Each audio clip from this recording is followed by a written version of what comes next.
Hola, soy el doctor Federico Taboada, médico neumonólogo, y en esta charla de asma en 10 minutos voy a hablar de control del asma.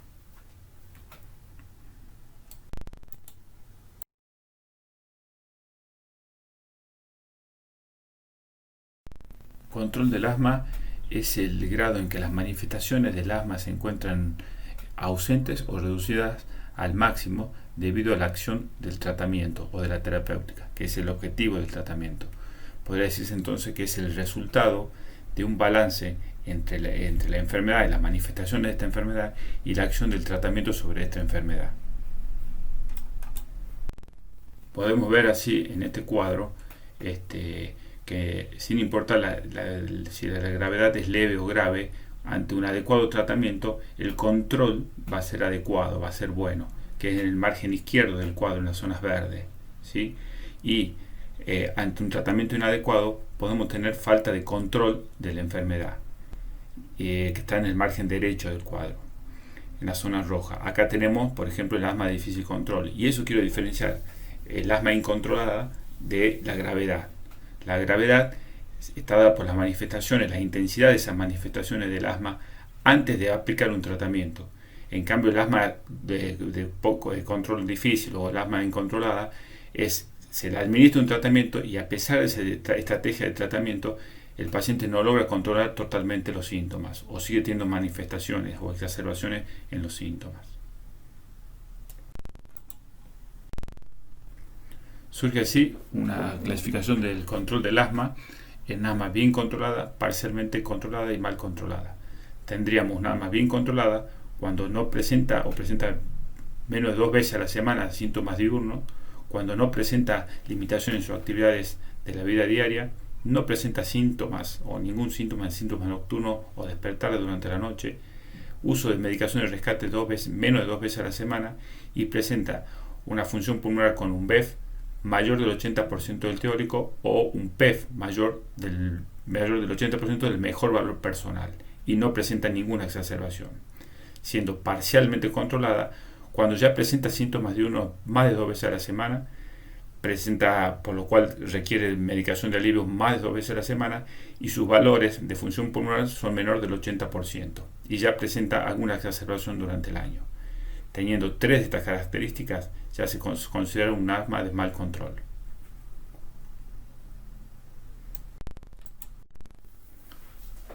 Así, al tratar de minimizar la expresión clínica del asma, o sea, al tratar de tener un control del asma, el tratamiento debería ser fundamentado en 2 aspectos. Uno es el control actual y otro el riesgo futuro. En el control actual, buscando controlar los síntomas nocturnos o diurnos de la enfermedad, disminuyendo el uso de la medicación de rescate, ¿sí? Y que la actividad diaria, tanto laborales, sociales como escolares, no tenga limitaciones en el paciente y que su función pulmonar se mantenga cerca de límites normales o normales. ¿Sí? Eso en cuanto al control actual. En cuanto al riesgo futuro, deberíamos evitar que el paciente siga perdiendo su función pulmonar o desarrolle una obstrucción fija, el cual lo va a llevar a una pérdida de esa función pulmonar, con un tratamiento que tenga mínimo efectos adversos y también evitar las exacerbaciones, o sea, la concurrencia a guardia o a internaciones en UTI. Es importante así mencionar los factores de riesgo para sufrir exacerbaciones, como el mal control actual del asma, la presencia de una exacerbación en el año, al menos de una exacerbación en el año, la asistencia en UTI o la necesidad de intubación por asma, la presencia elevada de eosinófilos en sangre o en esputo, o la relación sangre-esputo, o de una fracción exhalada de óxido nítrico elevada, el uso excesivo de SABAs, más de 200 dosis en un mes, la falta de glucocorticoides inhalados, no prescripto porque tengan mala adherencia también o por mala técnica de inhalación, un BEF1 bajo, problemas psicosociales o económicos, la exposición al humo del tabaco o a sustancias laborales, alérgenos o contaminación del aire, y la presencia de comorbilidades, obesidad, síndrome de apnea o hipoapnea del sueño, la rinosinusitis crónica, el reflujo gastroesofágico y la alergia alimentaria. y otro factor es el embarazo. Factores que hay que tener en cuenta no solo al inicio del tratamiento para documentar la gravedad del asma, sino para corregir en el control del asma, en la terapéutica del control del asma.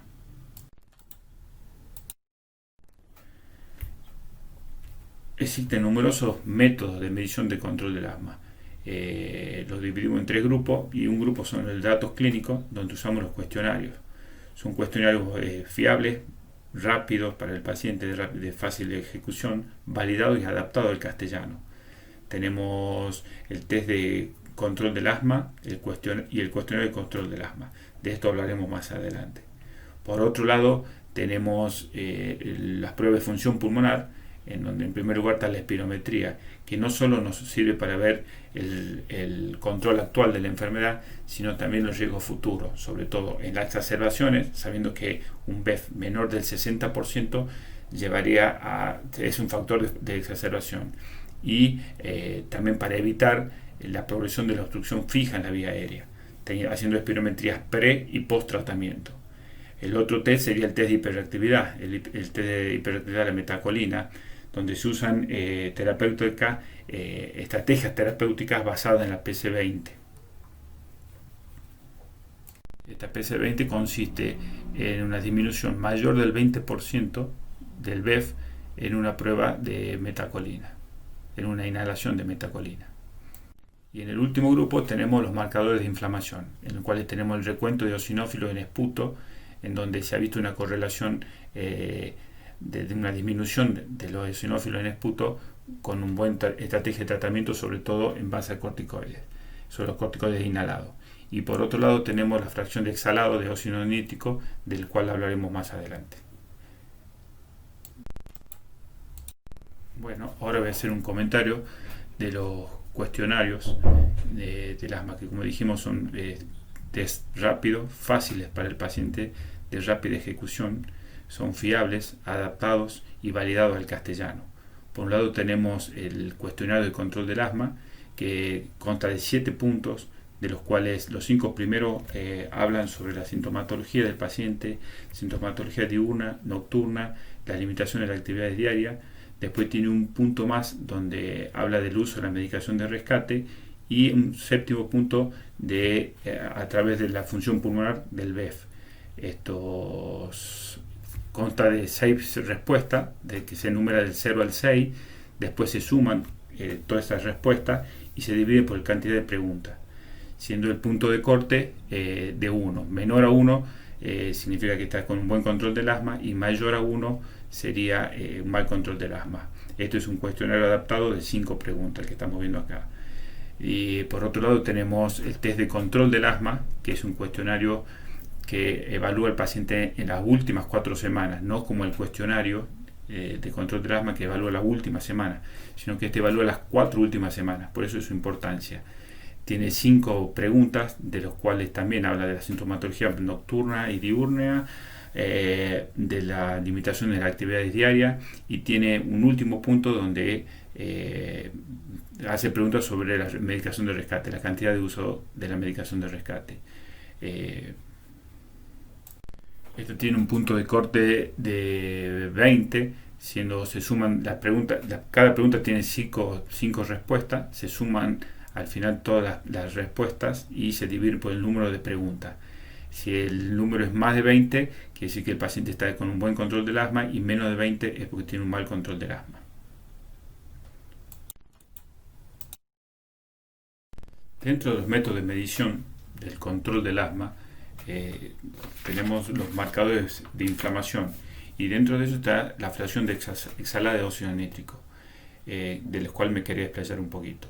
Este óxido nítrico no participa en múltiples procesos biológicos. En la vía aérea es sintetizado por la enzima óxido nítrico sintetasa de las células inflamatorias, sobre todo de las células de los eosinófilos, por lo cual es un marcador de inflamación eosinofílica en la vía aérea. Se mide en el aire exhalado de la vía, por eso se llama fracción exhalada de óxido nítrico, y el punto de corte es de 50 partículas. tiene una alta sensibilidad y especificidad para el diagnóstico del asma, aunque un feno normal no la excluye. Es un marcador de respuesta corticoide. Al aumentar las dosis de corticoides, esta fracción exhalada disminuye, por lo cual se usa en pacientes de difícil control. Es útil en pacientes complejos, como les dije, con síntomas de inflamación discordante, y es una herramienta complementaria en la evaluación y el manejo del asma. Esta fracción de exhalada de óxido nítrico es de fácil ejecución y de rápida ejecución, así como los cuestionarios. Por eso me explayé en estos últimos dos, no siendo así tan fácil el recuento de eosinófilos y la prueba de hiperreactividad de metacolina. Por último, quería mostrarles el momento en el cual se usan estos métodos de medición del control del asma. El paciente primeramente se confirma el diagnóstico del asma a través de los síntomas, los factores de riesgo, las comorbilidades y el BEF. El paciente se le determina la gravedad y se ajusta un tratamiento, una estrategia de tratamiento para este paciente. Mismo se revisa después la respuesta de este tratamiento, y ahí es cuando se usan los métodos de control, usando la espirometría, usando los cuestionarios, usando el feno, y según esto vamos a corregir nuestra estrategia de tratamiento, tratando de modificar las situaciones o las manifestaciones que el paciente tenía. Bueno, agradezco a GANOA, Grupo Asma NOA, por invitarme a participar en estas charlas breves, esta charla de asma de 10 minutos. Gracias.